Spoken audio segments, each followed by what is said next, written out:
జిల్లా అబ్దుల్లాపూర్ మండలం లష్కర్గూడలో సీఎం రేవంత్ రెడ్డి పర్యటించనున్నారు.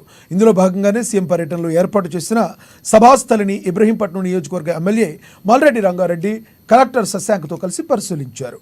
ఈ కార్యక్రమంలో కలుగీత కార్మికులకు సేఫ్టీ ఎక్విప్మెంట్స్ పరికరాలను సీఎం రేవంత్ రెడ్డి పంపిణీ చేయనున్నారు.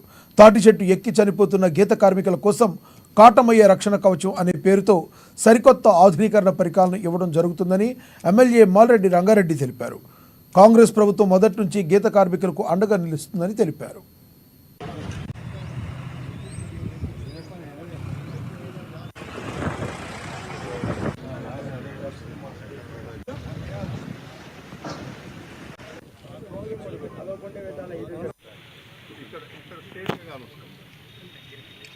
బెస్ట్ గాను వస్తుంది. అవును, ఈ స్టేట్ నుంచి ఛానల్